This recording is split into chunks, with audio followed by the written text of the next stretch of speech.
Hola, mi nombre es Néstor Gómez y yo soy uno de los pastores aquí en Bluegrass Community Church, una iglesia nueva que está siendo plantada en el distrito 11 de la ciudad de Lexington. Si esta es la primera vez que se está comunicando con nosotros, que estás con nosotros, solo quiero darte las gracias en nombre de toda nuestra congregación. Gracias por darnos la oportunidad de compartir contigo sobre la esperanza que tenemos en Cristo. Espero que este mensaje te anime en tu caminar con Jesús. Si tienes una Biblia contigo, te voy a pedir que la abras conmigo.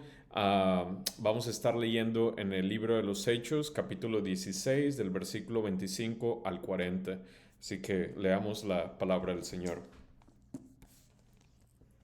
Dice, como a medianoche, Pablo y Silas oraban y cantaban himnos a Dios, y los presos los escuchaban. De repente se produjo un gran terremoto, de tal manera que los cimientos de la cárcel fueron sacudidos. Al instante se abrieron todas las puertas y las cadenas de todos se soltaron. Al despertar el carcelero y ver abiertas todas las puertas de la cárcel, sacó su espada y se iba a matar, creyendo que los prisioneros se habían escapado. Pero Pablo clamó a gran voz diciendo, no te hagas ningún mal, pues todos estamos aquí. Entonces él pidió luz y se precipitó adentro y temblando se postró ante Pablo y Silas. Y después de sacarlos dijo, señores, ¿qué debo de hacer para ser salvo? Ellos respondieron, cree en el Señor Jesús y serás salvo tú y toda tu casa.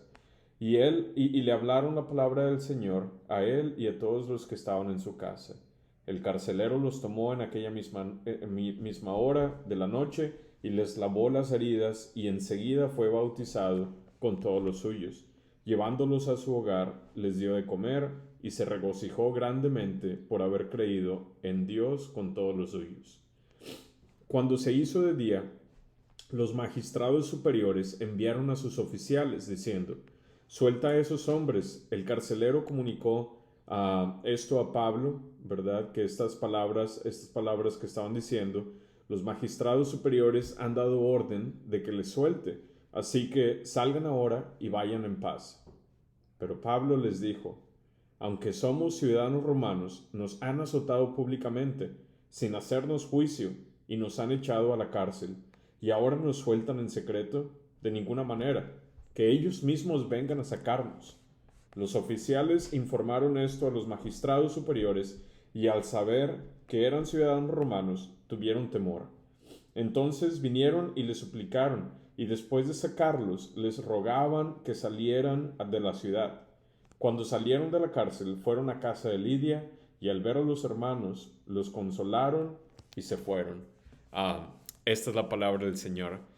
Bueno, en el año 2021, el 2021 representó el final de un periodo de 2 años en los que vimos una disminución en los suicidios anuales en nuestro país. Según un informe de los Centros para el Control y la Prevención de Enfermedades, las tasas de suicidio entre los estadounidenses más jóvenes, especialmente entre aquellos de la comunidad afroamericana y latina, iban en aumento.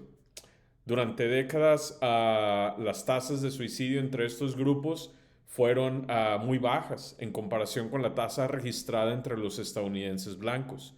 Pero en el 2021 comenzó a producirse un cambio gradual, ya que la tasa de suicidio aumentó en grupos de latinos y afroamericanos, aquellos grupos que también se vieron como los más afectados durante la pandemia.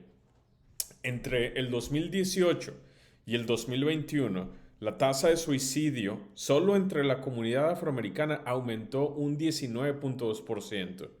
El aumento más significativo se dio entre los jóvenes, aquellos entre 10 y 24 años de edad. En este grupo, el suicidio aumentó un 36.6%. Lo mismo sucedió entre los latinos, los grupos multirraciales y los indios americanos o nativos de Alaska. A medida que continuamos perdiendo muchos de nuestros jóvenes de color, muchachos y muchachas que han sido creados a la imagen de Dios, quiero preguntarte, ¿qué está haciendo la iglesia?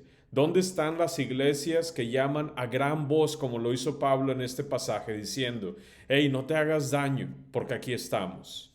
Esta semana, en colaboración con otras iglesias locales y organizaciones sin fines de lucro, nuestra iglesia organizó una feria de trabajo de segundas oportunidades para personas de nuestro vecindario.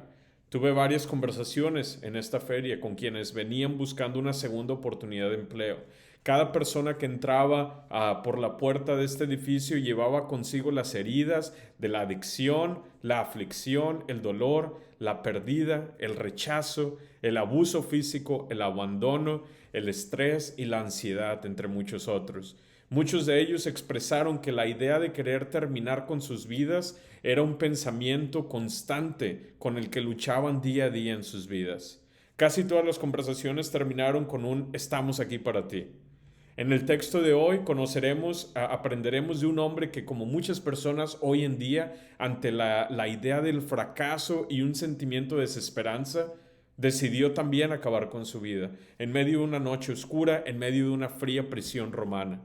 Y veremos el papel que jugó la iglesia en su vida, en la vida de este hombre, el poder del mensaje que se le había confiado a la iglesia y la manera en la que la vida de este hombre fue transformada cuando creyó en Jesús.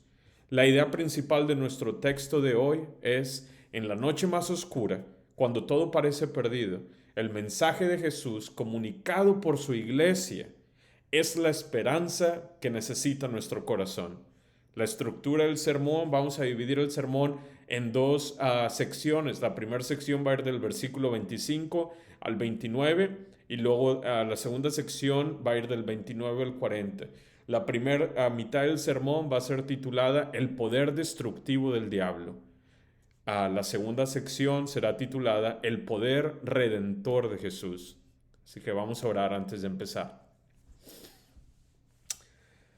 Señor, venimos ante ti a esta hora y te pedimos que suavices nuestros corazones, que nos des humildad para poder recibir tu palabra con corazones dispuestos. Señor, te pido que me des claridad en mi voz, en la enseñanza que estaré dando, en la manera en la que estaré manejando el texto bíblico, y que me permitas predicarlo con mucha autoridad, Señor, con mucha valentía, confiado que es tu palabra la que está siendo predicada. Encomendamos este momento en tus manos y te pedimos que nos hables a través del texto de hoy. Es en el nombre de tu Hijo Jesús que oramos. Amén. Una de las primeras cosas que saltan a la vista cuando leemos este texto, en el versículo 25, ¿verdad? Es que a pesar de las circunstancias en las que se encontraba Pablo y Silas, en una prisión fría y oscura, ¿verdad? Con cadenas alrededor de sus pies, con heridas que estaban todavía abiertas, no perdieron el gozo de su salvación. Estaban orando, hablando y cantando himnos a Dios. Esta es una hermosa imagen del gozo y la paz cristiana a la que somos invitados todos los que seguimos a Dios, incluso en medio del sufrimiento. Mientras estos discípulos alababan a Dios aún con sus heridas abiertas, otros estaban observando, otros estaban mirando, una realidad que muchas veces pasamos por alto. La realidad de que siempre hay personas observando y viendo, escuchando la manera en la que nosotros, como hijos de Dios, vivimos nuestras vidas día a día. Mientras oraban y cantaban himnos a Dios, sucedió algo increíble. Un violento terremoto golpeó la prisión en la que ellos estaban resguardados, y cuando la mayoría de la gente lee este tipo de narraciones, existe la tentación natural de enfocar nuestra atención sobre los discípulos. Pero cuando hacemos esto, pasamos por alto las vidas de aquellos que estaban alrededor de los discípulos.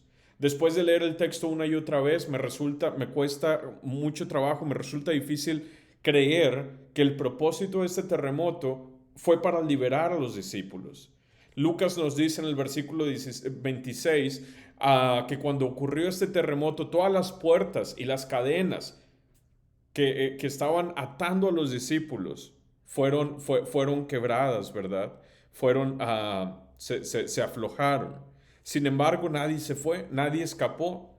Entonces, si el propósito de este terremoto no era para liberar a los discípulos o a los prisioneros, ¿cuál fue el propósito de lo que parece ser una liberación milagrosa en medio de la noche? En el versículo 27 leemos acerca de un hombre. Este era el carcelero. Vemos que este hombre estaba durmiendo y cuando se despertó y vio todas las puertas de la cárcel abiertas y la forma en que se soltaron las cadenas de todos los presos, estaba tan angustiado que su primer pensamiento fue acabar con su vida. A este carcelero se le había encomendado una tarea, un papel en la vida que tenía que desempeñar. La idea del fracaso era demasiado grande para soportar. Pero lo que estaba a punto de descubrir este carcelero era que el Dios de Pablo y de Silas era mucho más grande que el fracaso que estaba cargando. En aquel entonces, según las leyes romanas, un carcelero era personalmente responsable por los prisioneros. Aquellos que no cumplían con su labor de resguardar a los prisioneros eran ejecutados. Aunque algunos habrán pensado que el carcelero era un hombre libre en comparación con los que tenía bajo su cuidado, la realidad era que él también estaba esclavizado, obligado a cumplir con sus responsabilidades de proteger a todos los prisioneros bajo su cuidado. El pago por su fracaso sería la muerte, su ejecución. Justo antes de que el carcelero acabara con su vida, Pablo gritó a una gran voz, aliviando su mayor temor. Y le dijo, no te hagas ningún mal, no te lastimes, pues todos estamos aquí. Aquí nos damos cuenta de que el propósito de este milagroso terremoto no era liberar a Pablo y a Silas o a los prisioneros. Dios tenía otros planes para este increíble evento. Allí mismo había un hombre con Pablo y Silas que estaba en una prisión espiritual mucho más profunda y oscura. En el versículo 29 podemos ver que al carcelero le costó creer que su mayor temor en realidad no era cierto. Así que se apresuró, él tenía que verlo con sus propios ojos, se apresuró rápidamente para asegurarse que todos los prisioneros todavía estaban allí. Cuando este hombre se encontró en medio de un violento terremoto, en esa fría prisión, en medio de la noche, en la oscuridad y sin ninguna esperanza, la única solución que pudo encontrar fue terminar con su vida. Así que este hombre saca su espada con la intención de suicidarse. Las bendiciones dadas por Dios que este hombre tenía en su vida se vieron nubladas en ese momento por el abrumador pensamiento de fracaso en la vida. No te hagas daño, ¿verdad? Leímos que fue lo que Pablo le dijo, pues todos estamos aquí. Las palabras de Pablo son simples. Estamos aquí, no hay teología de alto nivel ni declaraciones doctrinales sofisticadas. Solo las palabras ordinarias de un simple estamos aquí. Hoy el grito del mundo sigue siendo el mismo y la solución por la que muchas personas están optando para acabar con la abrumadora presión de fracaso en sus vidas también sigue siendo la misma, el suicidio. Lamentablemente la respuesta que la iglesia está ofreciendo al clamor del mundo está llena de apatía y declaraciones que son altamente sofisticadas, altamente doctrinales y teológicas, que están lejos de la simple y ordinaria declaración de un simple estamos aquí para ti. Lo que vemos en esta porción del texto es el poder destructivo del diablo en este mundo. Desde el comienzo de la humanidad, las tácticas que Satanás y sus demonios han estado utilizando, ¿verdad? Que han sido usadas, han sido mentiras. La mentira y el asesinato contra la creación de Dios. En Juan 8:44 leemos que Él fue asesino desde el principio y no se ha mantenido en la verdad porque no hay verdad en Él. No es su naturaleza. Él también utiliza el engaño, como vemos en Apocalipsis 12:9, cuando leemos que el diablo y Satanás, ¿verdad? Son el que engaña al mundo, ¿verdad? El cual engaña al mundo entero. El diablo y sus demonios usan todo tipo de actividades destructivas para intentar que la gente se aleje de Dios y que finalmente se destruya a sí mismo. Los demonios siempre intentarán todas las tácticas que conocen para cegar a la gente del Evangelio y mantenerlos bajo el dominio de cosas que nos distraen del camino de Dios. Pero, pero en aquel tiempo, como vemos en Gálatas 4:8, En Gálatas 4:8 vemos, ¿verdad? Que Pablo dice, pero en aquel tiempo, cuando ustedes no conocían a Dios, eran siervos de los que por naturaleza no son dioses, ¿verdad? Estaban esclavizados a ídolos, ¿verdad? Aunque este carcelero era visto como un hombre libre por los que tenía bajo su custodia, la realidad era que él estaba esclavizado a muchas cosas.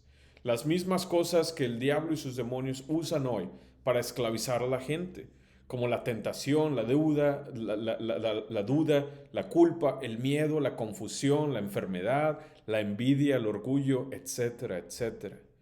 Todas estas cosas pueden impedir que hombres y mujeres fijen sus ojos en Cristo.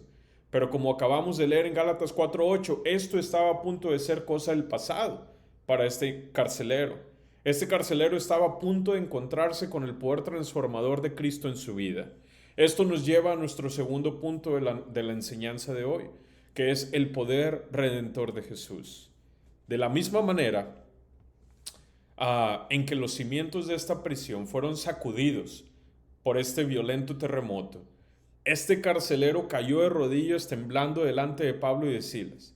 Y así como todas las puertas de esta prisión se abrieron y todas las cadenas se soltaron, el carcelero, el corazón de este carcelero, de este hombre, estaba siendo expuesto, abierto de par en par por el poder del Espíritu Santo en su vida. Las cadenas que lo habían atado durante toda su vida estaban siendo rotas por la presencia y el trabajo del Señor en su vida. El Señor estaba guiándolo ahora a una vida rica en la esperanza de Cristo. El propósito de este terremoto no fue salvar físicamente a Pablo y a Silas o a todos los demás prisioneros. Eso hubiera sido una injusticia para todos los prisioneros que estaban ahí, ¿verdad? Servimos un disgusto. Porque vemos que ninguno escapó. El propósito de este terremoto parece ser que era salvar espiritualmente al carcelero. Sin saberlo, este hombre estaba en una prisión espiritual mucho más profunda, más fría y cerrada que en la que trabajaba día a día. ¿Qué debo hacer para ser salvo?, fue su pregunta. Su pregunta es acertada. Una pregunta que solo aquellos en quienes el Espíritu Santo ha estado obrando se pueden realizar. La respuesta de los discípulos alude a la fe que alguien debe demostrar, es decir, el acto de confiar en Jesús. La fe y el arrepentimiento son los dos ingredientes principales de una salvación genuina. Al caer de rodillas temblando, este carcelero ya estaba mostrando un arrepentimiento genuino. En este caso podemos ver que primero se arrepintió y luego creyó. Ahora todo esto que estoy mencionando era la obra del Espíritu Santo. Lo más probable es que el Espíritu Santo comenzó su obra en el carcelero cuando éste escuchaba a los discípulos hablar, cantar y orar al Señor. En el versículo 32 leemos que los discípulos le compartieron la palabra de Dios a él y a todos los de su casa. Algunas personas piensan que uno debe leer toda la Biblia antes de poder ser salvo, o que uno debe corregir su comportamiento para poder ser salvo.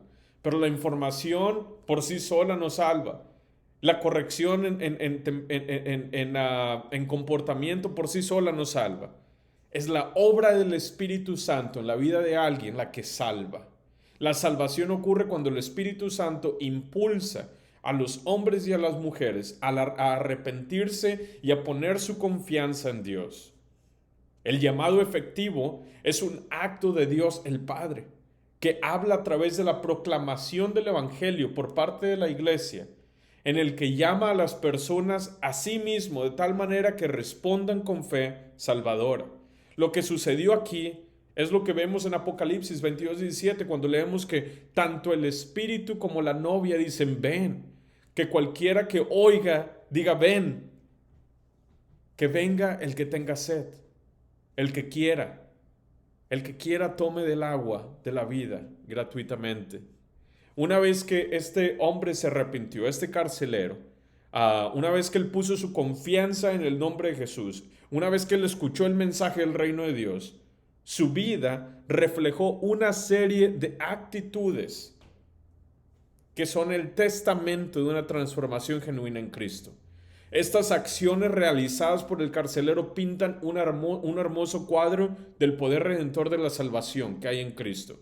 Primeramente, un hombre que era conocido por subyugar a otros en condiciones extremadamente pobres, fue movido a la misericordia. Dios enterneció su corazón. Ahora él era un instrumento en las manos de Dios para cuidar a los discípulos de Dios. De la misma manera en la que Jesús se arrodilló para lavar los pies de los discípulos, este hombre ahora se arrodillaba para lavar las heridas de aquellos a los que una vez había subyugado bajo su vigilancia. Lo segundo que sucedió en la vida del carcelero fue que él y su familia se bautizaron. La obra interna, lo que comenzó como una obra interna del Espíritu Santo en su vida, a través del arrepentimiento y la fe, ahora se mostraban como una proclamación pública externa de su muerte espiritual a su vida antigua, ya que éste había sido emergido de las aguas del bautismo en una nueva vida en Cristo. Este carcelero y su familia ahora compartían el mismo gozo lleno de Cristo que los discípulos habían mostrado cuando estaban en esa prisión, cuando estaban ahí atados con sus heridas abiertas, cantándole al Señor. La hospitalidad, la misericordia, el amor y la compasión hacia otros creyentes, hacia otros que pertenecen a la familia de Dios, se encuentran a menudo en las Escrituras como las actitudes, como el comportamiento de aquellos que pertenecen a la familia de Dios. Luego leemos que el carcelero preparó una comida y se regocijó con los discípulos. ¿Por qué? Porque había llegado a creer en la esperanza de Cristo con toda su casa. En 1 Corintios 1:9 leemos que fiel es Dios y por medio de Él es que son llamadas las personas a la comunión con su Hijo Jesucristo, nuestro Señor. De esta manera, dentro de su fidelidad, Dios estaba llamando al carcelero a formar parte de una comunión con su Hijo y con su cuerpo. No podemos olvidar que todo esto sucedió en un lapso de 12 horas. Las buenas noticias del Evangelio llegaron como una luz brillante en medio de una noche oscura. Este es un hermoso recordatorio de que cuando Dios llama a las personas de esta manera poderosa, como dice 1 Pedro 2:9, las llama de las tinieblas a su luz admirable. La mañana siguiente los magistrados principales enviaron a la policía a pedirle al carcelero que liberara a Pablo y a Silas. Parece que los discípulos y el carcelero en algún momento antes del amanecer regresaron a la prisión donde todo había comenzado. Cuando el carcelero interactuó por primera vez con Pablo y Silas, se le había dicho a él que los vigilara con cuidado y él obedeció, ¿verdad? Él nunca cuestionó por qué se estaba encarcelando a estos hombres. Simplemente escuchó y siguió las órdenes que le estaban dando. Pero en las últimas 12 horas, algo había cambiado en la vida del carcelero. Ya no era el mismo hombre. Pablo, Silas y el carcelero ahora eran parte del mismo cuerpo.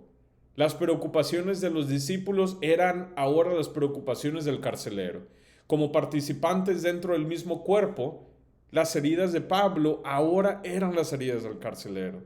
Cuando Pablo comunica sus sentimientos y preocupaciones por la injusticia que se le había hecho a él y a Silas, el carcelero escuchó y no trató de persuadirlos, sino que tomó la posición de quien se interpone, quien se para en medio de los poderosos y aquellos que han sido silenciados.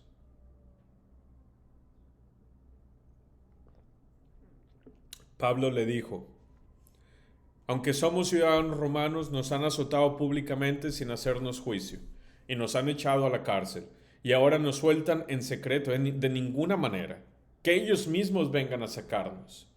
Ahora te pregunto, consideras que esto era orgullo o arrogancia por parte de Pablo? No. Este era el sonido de justicia. Era la voz de justicia. Esto, hermanas y hermanos, había sido una doble injusticia en contra de los discípulos.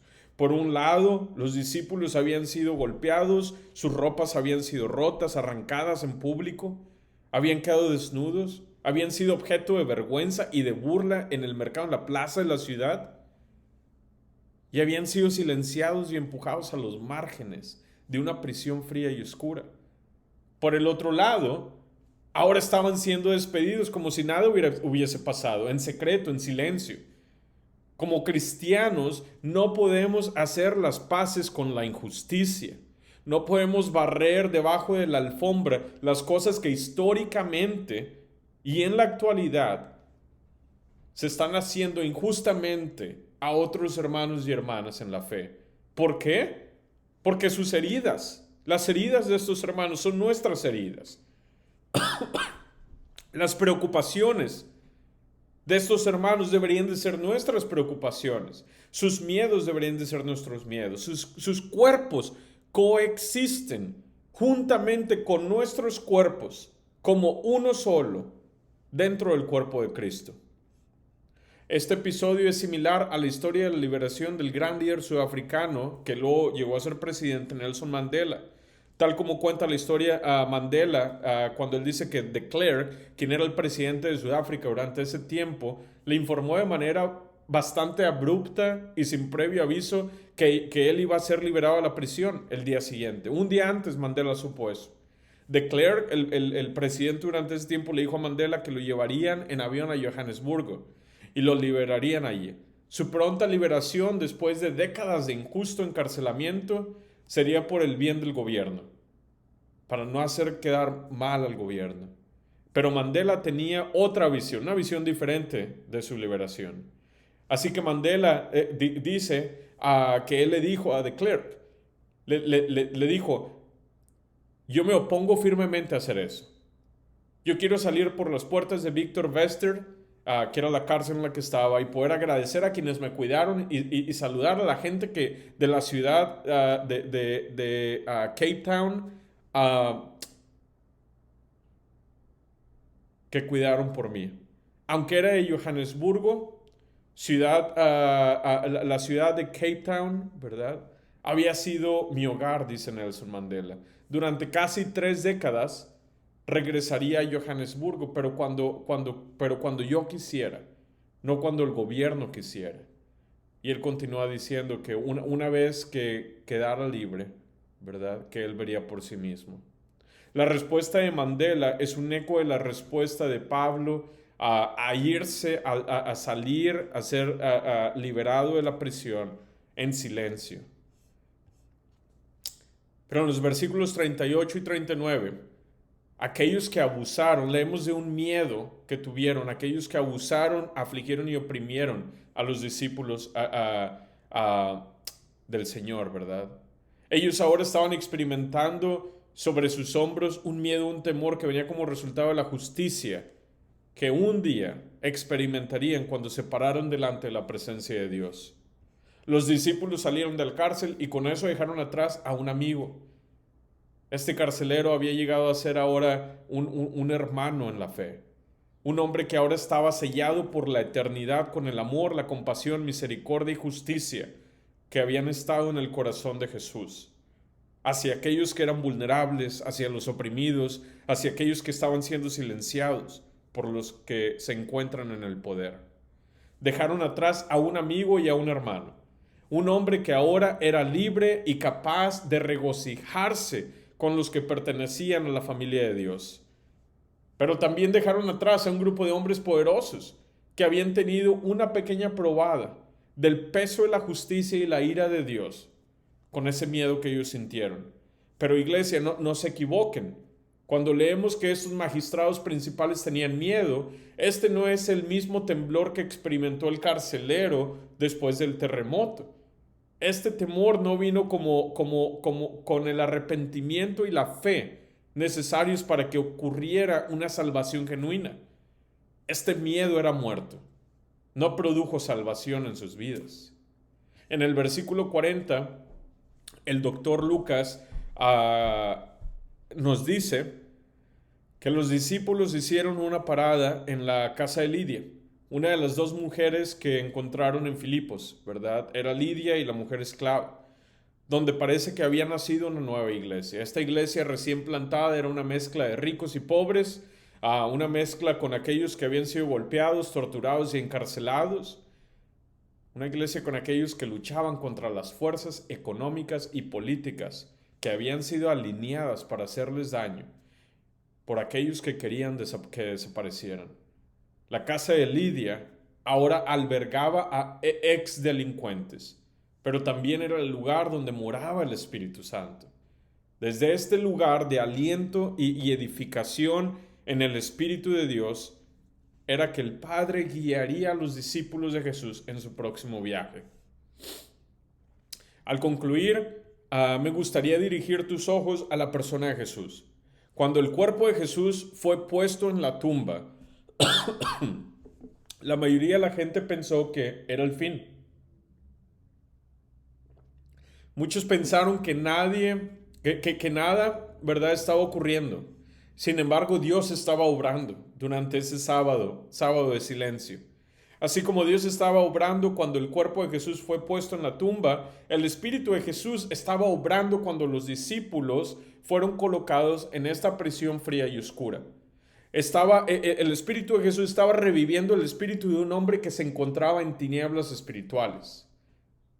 Aunque parecía libre, este hombre estaba atado a las cadenas del pecado. Pero cuando los discípulos aparecieron en su vida y cuando escuchó el mensaje de la gracia, dos cosas sucedieron. Primeramente, mostró un arrepentimiento genuino, un tipo de arrepentimiento que viene con la pregunta: ¿qué debo de hacer para ser salvo? E inmediatamente tomó la decisión de depositar su confianza en Jesús.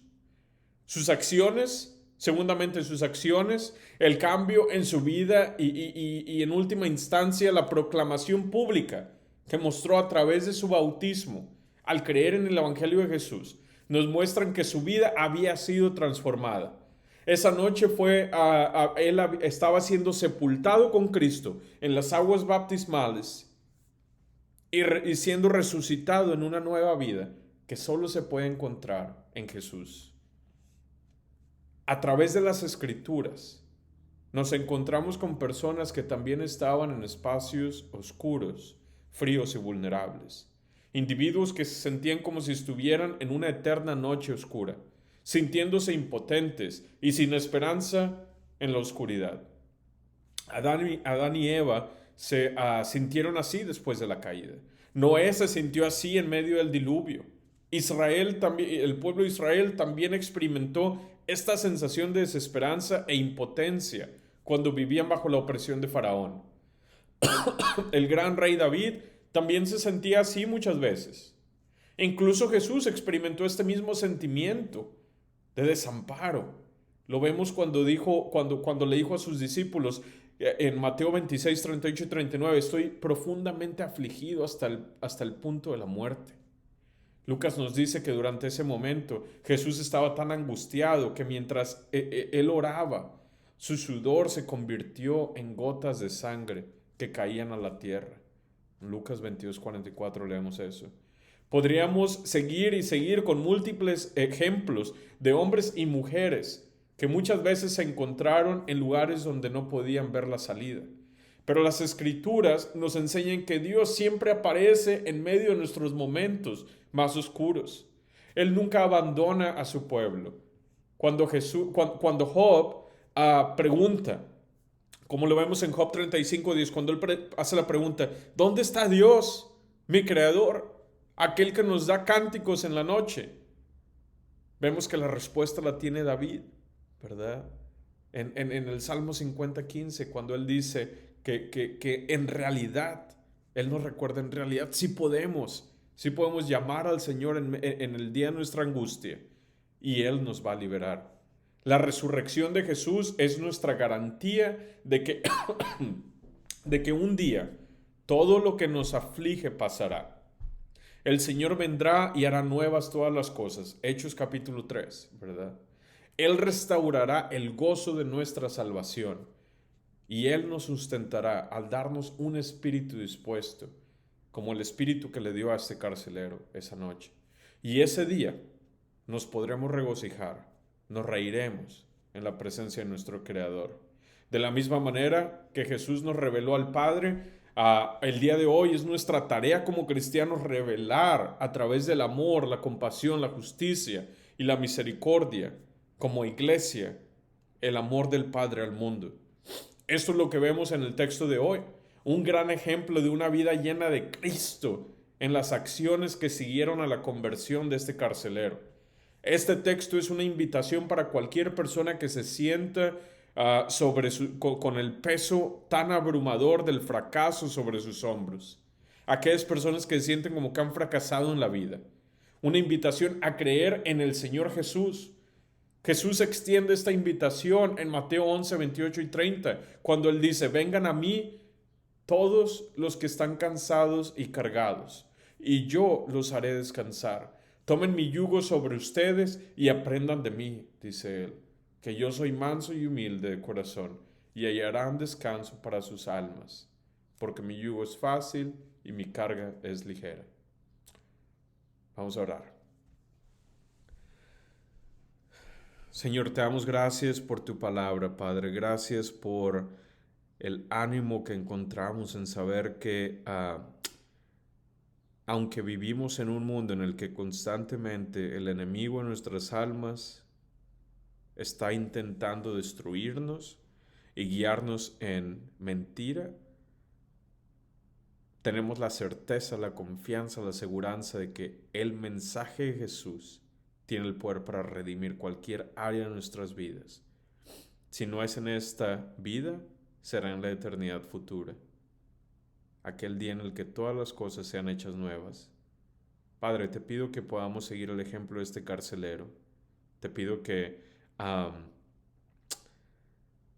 Señor, que la misma actitud que él tuvo ante la salvación, al recibir el mensaje de Jesús en su vida, sea la misma actitud que nosotros podamos tomar, una actitud de amor, de compasión, de justicia, de misericordia, y que últimamente, Padre, al reflexionar, al pensar en todos aquellos que están perdidos, que están gritando por ayuda, que están extendiendo sus manos a métodos que únicamente van a lastimar sus vidas o últimamente destruirlas, que así como Pablo gritó en medio de la noche, en medio de la oscuridad en esa prisión, hey, no te lastimes, que aquí estamos.